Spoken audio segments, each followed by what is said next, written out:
NFL Daily is on. Tonight, we've got all of the latest NFL rumors, including potential punishment for Oakland's hiring of John Gruden. Did the Raiders follow the Rooney Rule? Plus, rumors are swirling that Case Keenum could be off to Arizona, along with OC Pat Shurmur. We discuss the truthfulness of these reports. And we've got fresh batch of power rankings. We'll count you down from 8 to 1. Patriots or Vikings?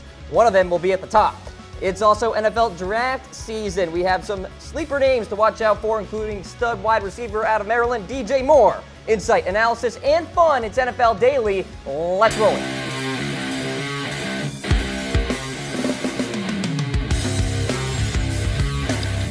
Man crates. Awesome gifts for men in real wooden crates, wrapped in a cocoon of duct tape, or housed in ammo cans that are virtually indestructible. Some gifts he'll get to assemble himself. Some gifts you'll beg him to share. And some gifts are sealed inside layers of rock-solid concrete. Gifts guys love, from grilling gear to old-school video games and more. Man crates. Awesome gifts for men. And welcome into NFL Daily on this Thirsty Thursday. Cam Rogers coming at you alongside Harris Rubenstein. We got a lot to get to here on the program today. Let's get right into it. Our rapid fire NFL rumors roundup, and we start things off with Pat Shurmur. Harris, perhaps going to Arizona. Yeah, so we're doing something a little bit different today. We're not using Downey heads because Tom is not on the show, so we're using Roger Goodell heads, and I'm going to give this 3 Roger Goodell heads. I think Pat Shurmur might just be on his way to the Cardinals. I think this would be a fantastic hire for them, and I think that the fit is perfect. All right, there is rumor number 1. Rumor number 2, Case Keenum could follow Shurmur to Arizona. I am also going to give this 3 Goodell heads because I think this is totally plausible. Case Keenum had easily the best season of his career under Pat Shurmur. Why not follow him to a team that, hey, also needs a quarterback? Rumor number 3, Matt Rule to the Indianapolis Colts, Harris. Shenanigans. I'm giving this 1 Goodell head. He got interviewed, but let's be honest, ladies and gentlemen, that Baylor team this year was just terrible. He had one good team, and it was with Temple. I don't think this is coming anytime soon. The Goodell scale, you're seeing it right here, right now. Yeah. Here is the lowdown. No Goodell heads. It's fake news. We're not believing in the rumor at all. 1 Goodell head means there is a small shred of truth. 2 Goodell heads mean, all right, the rumors are swirling. People are talking. Some truth to this. Number 3 or 3 Goodell heads, more probable than not that it's true. Interesting verbiage there, Harris. 4 Goodell heads, 100% fact. All right, so let's keep going here with our Goodell heads. And rumor number 4, Kirk Cousins to the Cleveland Browns. We're going to give this one 2 Goodell heads. I think, people are talking. I don't know if it's going to happen, but I will say this. Albert Breer went on Cleveland Sports Radio and said that both of them are very interested in the other. The Browns have the money. Kirk Cousins wants to start and get paid, and we know he's going to. I think the Browns would be an interesting fit. I don't know if it's actually going to happen, though. Rumor number 5. This just came out moments ago. Le'Veon Bell to retire or at least sit out if he doesn't get a long-term deal, Harris. He says that he's either going to retire or sit out a year if he gets franchise tagged again. The Steelers called him and said, "What do you want?" And he said 2 words, "Value me." And that was it. All right, rumor number 6. The Raiders, did they break the Rooney Rule with their hiring of John Gruden? We'll see, and the NFL might actually end up punishing for them. Apparently, they're launching an investigation into the hiring of John Gruden. We're giving this 2 Goodell heads. It will probably go up in scale as the investigation goes on, but as of right now, only 2 Goodell heads. All right, there is your rapid-fire NFL rumors roundup. This is NFL Daily. Cam Rogers coming at you alongside Harris Rubenstein. We've got a lot to get to on the program today. We are on Facebook Live, so send us those comments, those reactions, all of your thoughts about the topics we discuss here today. We are presented by Man Crates, fantastic masculine products made for guys. Talking about crates full of testosterone, from protein powder to barware, personalized for the team that you love. So many great products, Harris. I love the jerky grams. They literally will send you a case full of amazing jerky that has bison jerky. We had one that had like llama jerky or something, and all of it was delicious. Get the jerky gram. All right, so the divisional playoffs are upon us, and So we have power ranked all 8 remaining teams. We're going to count you down from number 8 to number 1, spend some time on each of them, and give all you guys the analysis. So we'll start off with number 8, of course, the Tennessee Titans. This is probably hardly a shocker for anybody tuning in right now. The Titans squeaked by the Chiefs in the wild card round, and the Chiefs are perennial losers in the playoffs. So by default, the Tennessee Titans won that football game. Now they head into Foxborough to take on the Patriots. I will say this. It is always great for a young franchise to get that first playoff win, because we've seen so many prospective competitors and contenders go into the playoffs looking for that first win, and they just can't get over that hump. The team that they beat, the Kansas City Chiefs, has still never been able to get over that hump. They have won playoff games in the past, but obviously not to much avail. I really do think that there was a good win for this Titans team. I think Marcus Mariota showed up when he needed to. He played really well in the second half. They were down 21-3, and he brought them all the way back. He started calling the plays. He was calling the shots. He looked great. He even caught a touchdown pass, Cam. I think this Titans team is on the up and up. I don't know what they're going to do in the playoffs. They're probably going to get blown out this weekend in Foxborough. But hey, a playoff win for a young team, sometimes that's all you need. You know what this game smells like to me? What? It's like Brock Osweiler and the Houston Texans going into Foxborough last year 2.0. It's like one of those deals. There's no chance. Oh, at least Marcus is better than Brock. Come on. All right, I'll give you that one. Yes, all right, cool. So the Titans, by the way, Harris, have the longest odds to win Super Bowl 52. So it doesn't surprising surprise me. there. Not surprising at all. Yeah, no surprise that they are at number 8. Number 7 will stay in the AFC South here, the Jacksonville Jaguars, and they are here because they put up 10 points against a Buffalo Bills team that has not sniffed the playoffs in this millennium, Harris. Until recently. Everyone go check out my Twitter account @SportsDean, and you'll see that in my bio, it currently states the most unbelievable sports fact of 2018 already, where there won't be a more unbelievable one. Blake Bortles has a playoff win. Ugh. I don't try digesting that one. Oh my God.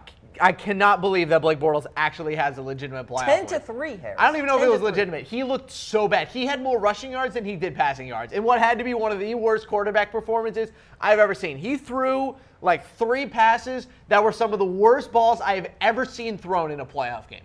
I can't believe that Blake Bortles has a playoff win. He is Trent Dilfer. He's way worse than Trent Dilfer. 2018. Trent Dilfer was at least league average. Blake Bortles is far below league average. He's so bad. So the Jacksonville Jaguars, look, they have a great defense, but looking at all the other teams, I have so much more faith in the teams that are above the Jaguars.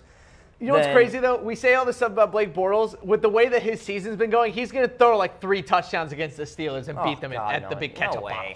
All right, they're 11-6. It's been, somewhat of a Cinderella year for the Jacksonville Jaguars. Even if they lose to Pittsburgh, all things considered, a solid year for them. They are at number 7 in our divisional round power rankings. Let's go to number 6 now. The Philadelphia Eagles. And I am someone who still believes in Nick Foles. I think he can get it done, or at least be a manager type of quarterback this week against the Atlanta Falcons. The Eagles are so balanced everywhere else. You have Brandon Graham on that front line along with Timmy J and Fletcher Cox. You have an offensive line, especially on that right side, that's pretty darn good with Lane Johnson and Brandon Brooks, etc. Look, the Eagles are balanced around Foles. If Foles can just not turn the ball over, they have a good shot. The problem that I have with this team is that I think if you look at the history of the playoffs, if you look at teams that don't have outstanding quarterbacks, usually they have like an elite defense or an elite running game. One of the best in the entire NFL, maybe even the best in the NFL, like those Ravens teams way back when. Even some of the Broncos teams when, Peyton Manning was horrible. That defense was the best in the NFL. For me, that's what this Eagles team doesn't quite have. They're very balanced. They are. You're right. But the problem is that they're balanced when they have a good quarterback there. They're able to balance a little bit less of a running game with a great passing game to make a very good combo offense. The defense isn't outstanding at stopping the pass, but they're good enough at stopping the run. So the balance is still there. But I just think that if you're going to a playoff game, and look, I'm not a huge Matt Ryan guy. I'm really not. But you're now leading an Eagles team against a Falcons team that was in the Super Bowl last year, against an MVP quarterback.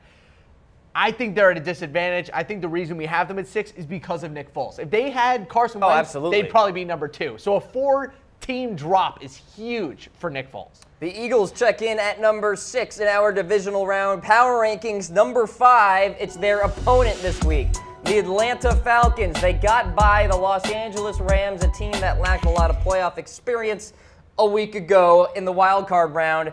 Look, I think the Eagles on the road will be a much tougher feat for the Falcons, but here they are. They were just in the Super Bowl a year ago. They can certainly get on a run, and if they can get by the Eagles and perhaps a Minnesota Vikings or a New Orleans Saints, the Falcons will be back there yet again. What do you make of the Falcons? I think that this is one of the more underrated teams in the NFL. I think we've been giving them a lot of crap, but obviously you can't take away losing, from 28-3 down in the Super Bowl. But at the same time, if you're looking at it from two isolated years, one against the other, the team this year is still really good. The coaching hasn't been as good, especially on the offensive side of the ball. The play calling hasn't really been there. They haven't run the balls effectively. Julio Jones has a weird amount of lack of targets in the red zone this year. So I think that this Falcons team is going to go as possibly far as Matt Ryan and that offense is going to be able to take them. The defense is not going to win them a Super Bowl. It could help get there, but it's not good enough and it's not elite enough to win them the Super Bowl. So I think it's all on Matt Ryan. It's interesting. Pretty much the same cast of characters on the offensive side for Atlanta. The only change? Offensive coordinator, of course, compared to 2016, right? Exactly. And the numbers are down this year. Steve Sarkisian should be taking a lot of blame for that, although the Falcons scored their fair share of points last week against the Rams. Okay, so the Falcons are there at number 5. Number 4, the Pittsburgh Steelers. They are coming off a bye. They are the number 2 seed in the AFC, and it looks like Antonio Brown good to go, Harris. Here's the real question. Obviously, Antonio Brown at about 80% is better than, most of the NFL when they're at 100%.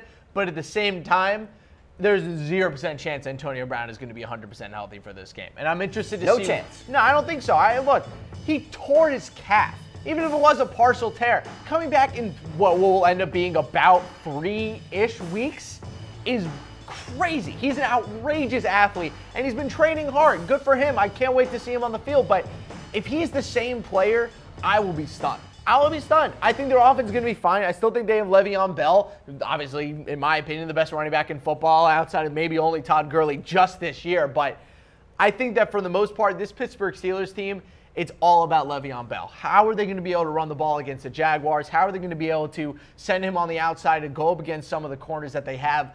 This game is going to be, can Le'Veon Bell win us a playoff game? We haven't really seen him prove if he by himself can win one yet. A lot of the years past, it's been a combo of them, and then we know last year he got injured during the game against New England. So we'll see what ends up happening this year with the Steelers, but way, way, way more Le'Veon Bell this year than Antonio Brown like in years past. The Steelers take on the Jaguars at the big ketchup bottle. They are at number 4 in our power rankings. Number 3, the New Orleans Saints, a team that unfortunately will be playing the Minnesota Vikings this week, a very difficult opponent. I say unfortunately because I believe the Saints and the Vikings should be in the NFC Championship game in my eyes. I think they are the 2 best teams in the NFC. Big win last week against the Panthers. They swept Carolina. A defense, though, that gave up a fair share of yards against Cam Newton. That's my problem with this Saints team. Look, the defense is good. It's quality, but that was a game where I wanted to see the defense finish the game. Yeah. And they didn't. They let up that crazy touchdown to Christian McCaffrey. The game was way closer at the end than I think anyone really thought it was going to end up being. The Saints outplayed No, the Panthers, absolutely. The Saints were way better, which is why I was so confused as to why it ended up being so close. That was not a 5-point differential game. And mind you, that was also one of the best games that we've seen Cam Newton play. He was fantastic in that game. But at the same time, I wanted the Saints defense to put their fists in the ground and say, no, this game is over, and end it. And they didn't. So now they're going up against a Vikings team. The offenses looked good. But I will say this.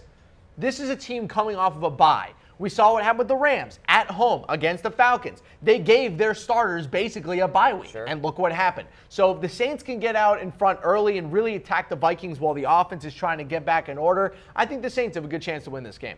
So the Saints are there at number 3, number 2 in our divisional round power rankings. The New England Patriots and Harris, a big reason of concern with Tom Brady. The stats have not been there, at least in December. No, he did not look good in December, but I'll put it this way. If you're going to ask me, Harris, take one quarterback to win a playoff game for you, it's going to be Tom Brady almost every single. Actually, no, it is Tom Brady every single time. I don't think there's a better quarterback in the NFL right now or in the playoffs. The reason we do have him at 2, I'm sure, is because A, maybe the Vikings Super Bowl is going to be at home this year, or B, maybe people think that this Patriots team is going to get distracted by the wild ESPN article that came out this week that was just full of a lot of information that we already knew. But look, if there's one thing that this Patriots team has always been good at doing throughout the entire history of the franchise, it's shutting out the noise and going out there and winning football games. I expect them to do the same against the Titans. I wouldn't be surprised if this is the largest point differential we have in a playoff game this week. You could call it a second bye week for the Patriots this week as they take on a Titans team that does not even belong in the playoffs. Okay, Patriots at 2, Minnesota Vikings at number 1. Skull, as they say out there in Minneapolis. Look, the Vikings coming off the bye, well balanced on defense. They're solid, top down, secondary to front line. Case Keenum having a fantastic season. And for me, it kind of comes down to the defense first. We've had all season long people saying that the Jaguars defense is the best in football, but I've said on this program multiple times, I think the Vikings defense is the best unit of any unit in the NFL, even if you look at like the Rams offense. I think the Vikings defense is that good. I think it's the best defense in football, and it's going to end up winning them playoff games.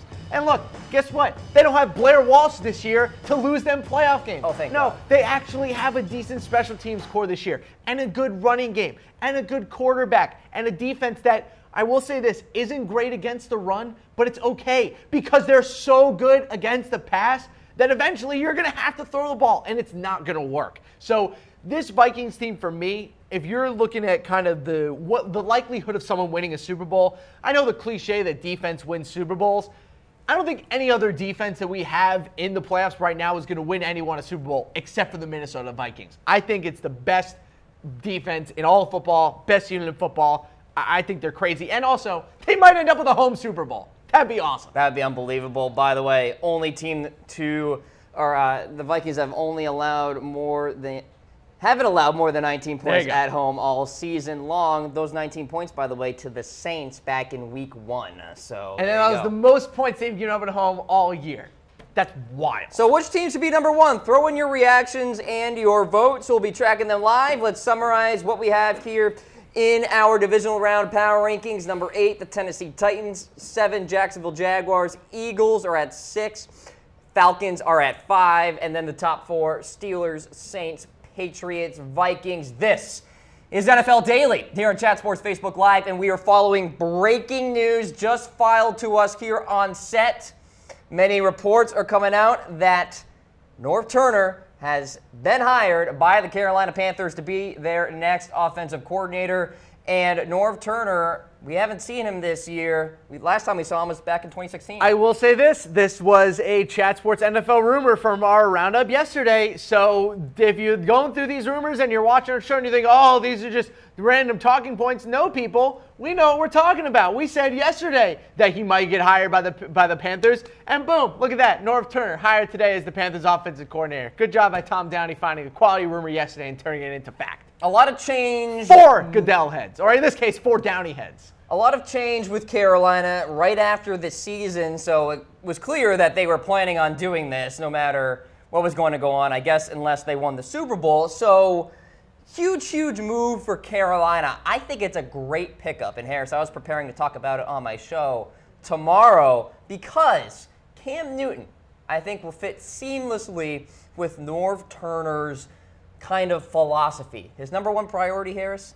decision-making. Cam Newton, one of his weaknesses, decision-making. I will say this. If you look at his past couple offensive coordinator jobs, he was decent as the Vikings offensive coordinator when they were growing Teddy Bridgewater, but there's only so much you're going to be able to do, especially, first and second year quarterback, then he goes down, and then he leaves in the middle of the season, which was just a wild turn of events for that Vikings team. But throwback to when he was the Chargers head coach, back from, I think it was like 2007 to like 2012 or 2013. He was there for a while, and Phillip Rivers was fantastic under Norv Turner as the head coach. So I think that offense will continue to grow. God, do they need to give Cam some weapons, though. So we're giving this 4 Goodell heads. What does that mean exactly? Here's the scale.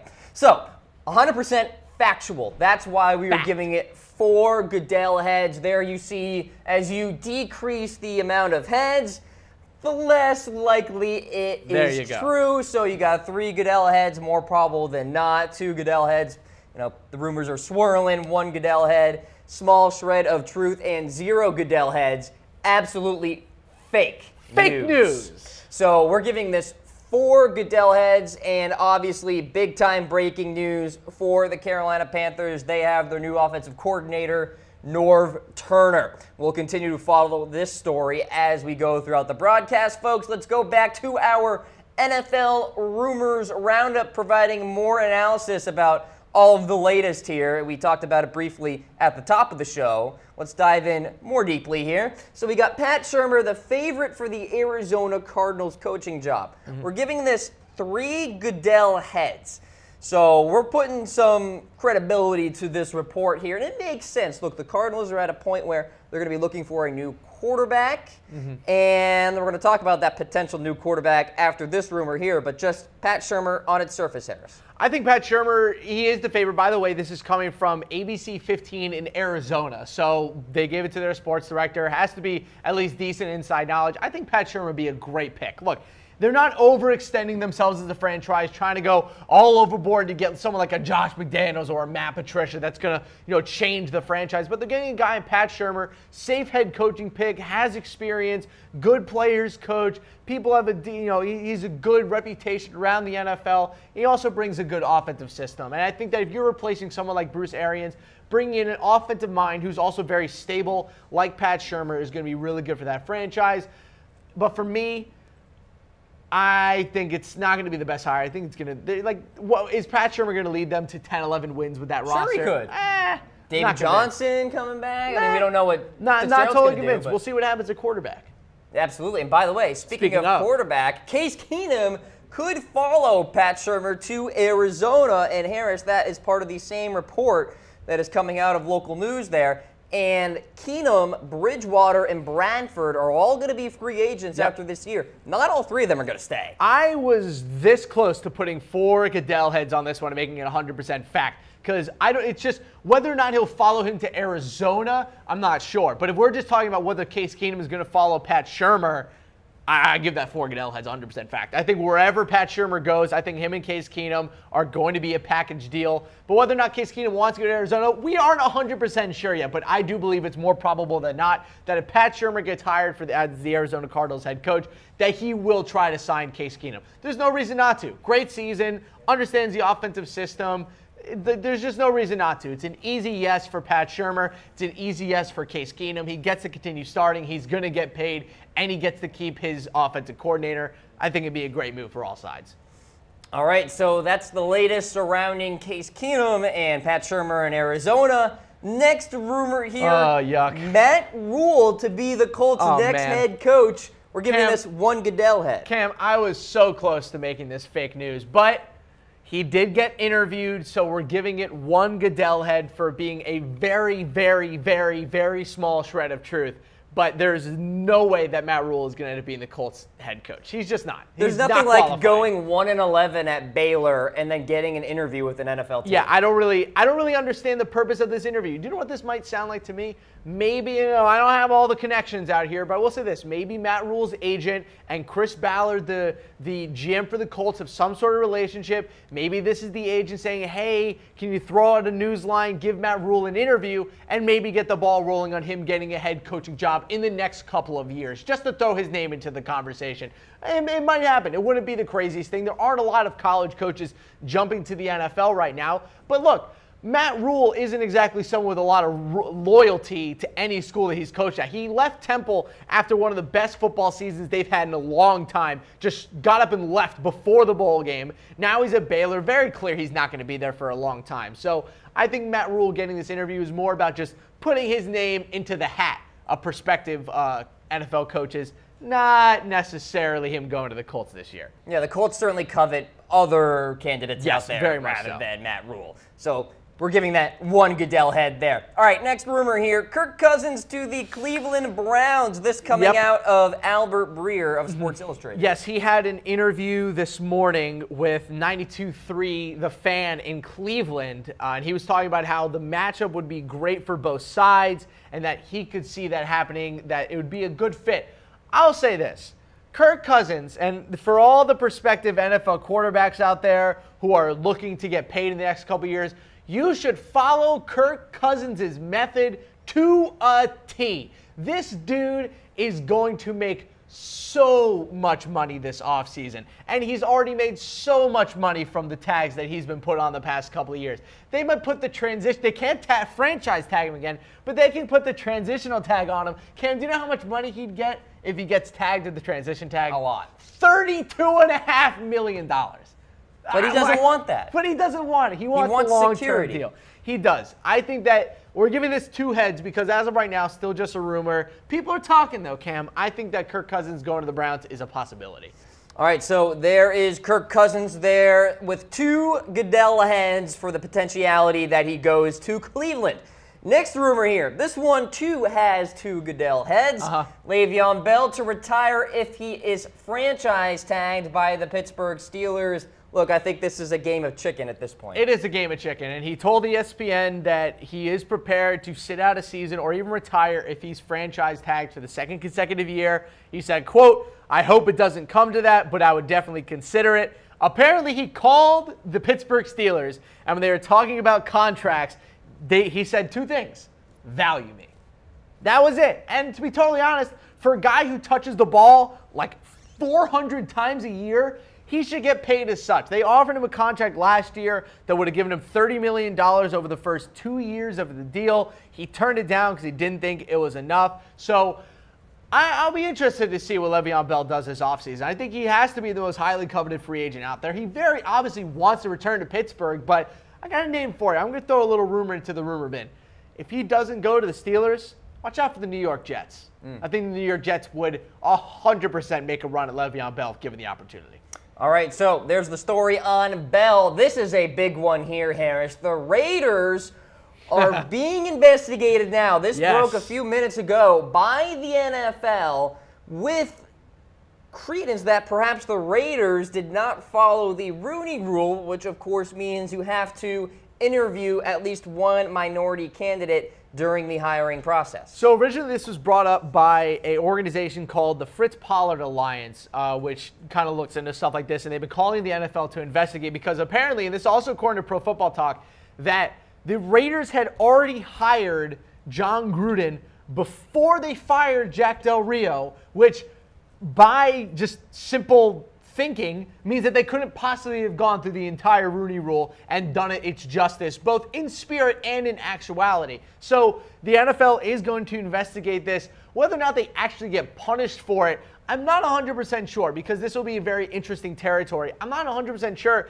if the NFL has thoroughly punished teams before for not following the Rooney Rule in this kind of, I guess, celebrity kind of situation with hiring a coach like John Gruden. So interesting situation. We do have a reaction poll here for the people at home. How do you think the NFL should punish the Raiders? Should they give us a heart for draft picks? Should they fine them, give us a wow face? Should they force the Raiders to trade Derek Carr, giving me a laughing face? Or should we get an angry face and then they're not allowed to go to Las Vegas and they have to stay in Oakland? Personally, I think they should force them to trade Derek Carr. I think this is outrageous. Usually, you comedian. Usually these deals, I mean, all the reports about punishment for this kind of thing are about fines. I mean, the Raiders would probably get fined for it if they found that this is indeed true, that they did not follow the Rooney Rule. And it's also been noted that, Mark Davis had his mind set on John Gruden before even firing Jack Del Rio. So it's one of those deals where Davis was ready to roll, and it seems like he didn't do the proper procedural stuff to make the hiring possible. Did not go through that Rooney Rule. So could be a bit of a black eye, no pun intended, on the Raiders hiring here. Well played, Kim. I will say this.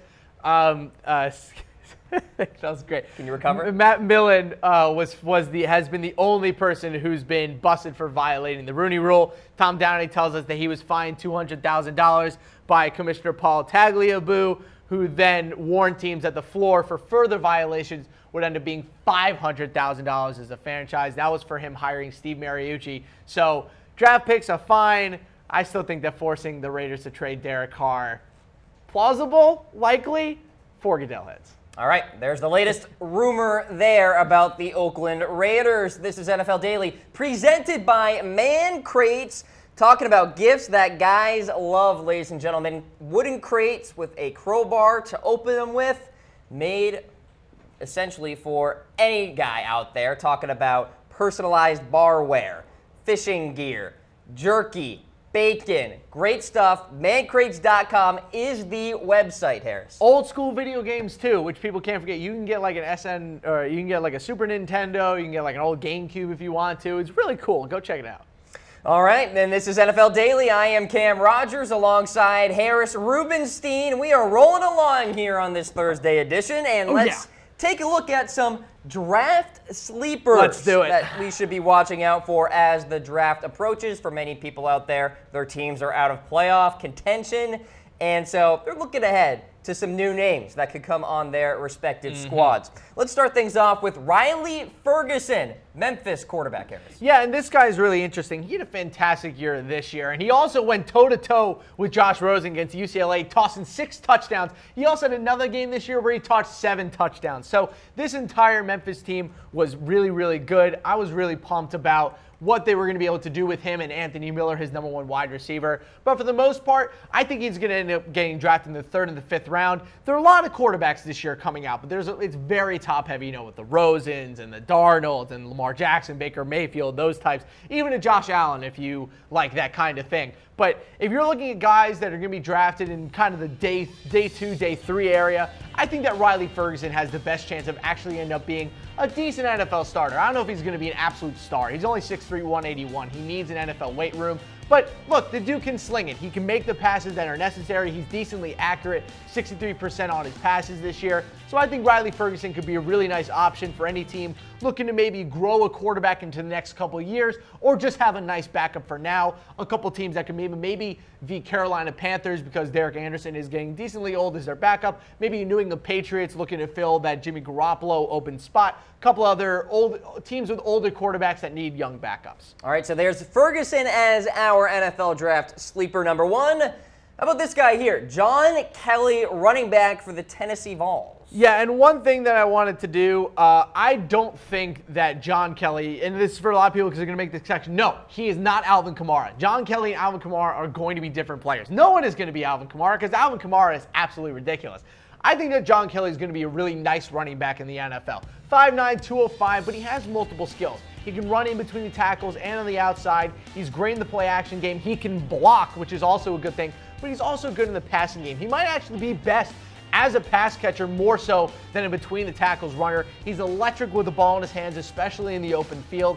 I think he's going to be a decent NFL running back. I say that he's going to get drafted about the 4th or 5th round in the draft. I don't think you're going to see him get drafted in day 1 or day 2. But look, this is a guy who was highly underutilized during his time as Tennessee. And man, he is a tough running back. Don't let his height get in the way of that. When he needs to run over someone, he ran over people. He's a strong guy. I like him a lot. John Kelly, running back out of Tennessee, a name to watch for the NFL draft. How about this guy here? DJ Moore out of College Park, Maryland. Guy is fantastic in space and really good in the vertical game too. This is a really interesting pick because I think that with DJ Moore, if he is a great combine, I wouldn't be surprised if he somehow slips into maybe the back end of the 1st round. I think he is that kind of talent. I think NFL scouts are going to absolutely fall in love with him. He has a lot of tools. He has good size on the outside, and he's great hands also, and I think that's very important. He's an explosive player. He was by far Maryland's best player this year. 80 catches, over 1,000 yards, and 8 touchdowns. Huge game against Northwestern, 12 catches for 210 yards and 2 TDs. I think he's going to be a nice NFL wide receiver. I don't mean to make the connection because he also went to Maryland, but guess what? I'm also going to make the connection with him and Stephon Diggs. I think that's an easy comp to make. They're very similar players. I think Diggs is a little bit faster, a little bit more electric, but for the most part, I think DJ Moore is a really good player. All right, so by draft sleeper, we're talking about names here that perhaps aren't household names as we stand right now. But as we get closer to the draft, of course, they very well may be as research continues and everybody reads up on things. So again, names to put on your radar. In fact, we're just letting you know right here, right now, these are the guys that you got to be watching out for. DJ Moore, one of those people. And as we get closer and closer to the Combine, and as the Combine goes through, we'll update our sleepers list just as we go, as more names kind of get brought to the surface. We'll let you guys know who the possible diamonds in the rough may be. All right, let's stick with the wide receivers here. Michael Gallup out of Colorado State, 6'1", 200 pounds here. I think that Michael Gallup might end up being the best wide receiver in this class. I'm not a huge believer in a lot of the wide receivers we have this year. Not a huge believer, especially in Calvin Ridley, but Michael Gallup is just a full package. He has great hands. He can extend the field. He's a great route runner as well, and he's very smart, highly intelligent guy, high football IQ. I think for him, though, the key is going to be going to the right team. Personally, I think you stick him on the Dallas Cowboys and have him grow a great repertoire with Dak Prescott and kind of maybe take over for Dez Bryant a couple years. Perfect fit. I think he will be a good number 2 receiver right out of college, and I think in a couple years he'll be a great number 1. To me, coming out of college, think Mohamed Sanu. I think Mohamed Sanu is a great comp to him. Similar size, similar speed, good catcher, coming out of a great program with a good head coach. I like Michael Gallup a lot. I think a second round pick for him after the Combine will be exactly where he goes. Watch out for him, guys. I really do think he's going to end up being a special player. And you're not supposed to you're not supposed to draft people based off their highlight tape, but 100 catches, 1,400 yards, 7 touchdowns. You look at his whole career at Colorado State, similar to that. He's a fantastic player. Michael Gallup checking in as one of our NFL draft sleepers as we stand. How about this guy right here, the big fella left tackle, Chukwuma Okorafor out of Western Michigan. A, great job with the name pronunciation. B, that's an awesome name. And also, he's been fantastic for them. They had a tackle drafted out of last year, but if you ever watch any of the tape on Western Michigan, you're looking at Corey Davis, maybe the quarterback, or a couple of the guys in the offensive line, he sticks out instantly. He's huge, 6'6", 330 pounds. He's fast, he's athletic, and he's got the size on the outside. It'll be interesting to see what happens in terms of his overall toughness in the NFL. I'm debating on where exactly he's going to go in the draft. It is a possibility, though, that if he is a good combine, he could slip into the first round. I think that this tackle class that we have in general, very top-heavy. You know, you got your Connor Williams and your Orlando Browns. But after that, at the first round, it kind of teeters off a little bit. Even questions with Brown and McGlinchey, too, at tackle. Exactly, McGlinchey as well. So I think Chukwuma Okorafor is going to be a great addition to any team on the tackle position. I don't know if he's a day 1 starter at left tackle. But I think that if you start him at right tackle, maybe bring him around, like for instance, I know they have Rob Havenstein at right tackle, but maybe a team like the Los Angeles Rams who have Andrew Whitworth there. You can stick him at right tackle, have him grow for a couple years, learn under Whitworth, and when Whitworth eventually retires, boom, plug and play at left tackle. I think this guy has a lot of potential. Just beware. Buyer beware. Very raw. All right, so let's summarize our top NFL draft sleepers right now. These are guys who are not household names, but very well should be once we get closer to the draft. Yes, and one more thing about these guys, a lot of them aren't going to end up being first-round picks. So keep these guys in your head if your team. Send some letters to your GM. If you're a team with a quarterback need, Riley Ferguson's solid. If you're a guy who needs an outside wide receiver, Michael Gallup could be your dude. These are really good prospects. You'll learn more about them as you get closer to the Combine, but we'll have fresh draft sleepers almost every single week.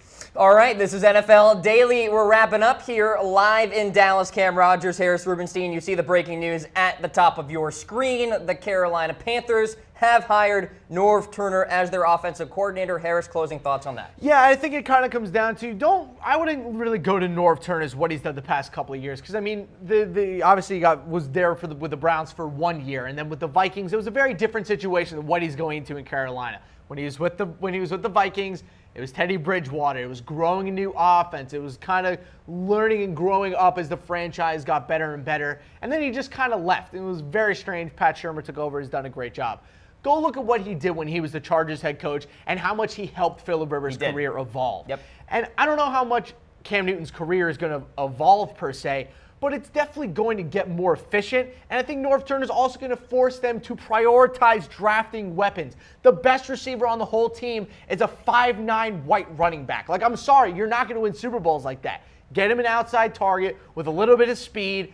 A Michael Gallup, perhaps, would be a really good fit on the Carolina Panthers. So allow this Panthers team to grow around Norv Turner. I think he's going to be a good coordinator for them. I'm excited to see what Cam Newton's going to do next year, if he even knows where he is anymore. By the way, NFL concussion protocol, you suck. You really suck. Got called out by Richard Sherman here today. All right, it's going to be an exciting weekend of football. Get ready for it tomorrow, 6 o'clock Eastern Standard Time, right here on Chat Sports for NFL Daily. For Harris Rubenstein, I am Cam Rogers. We'll see you tomorrow.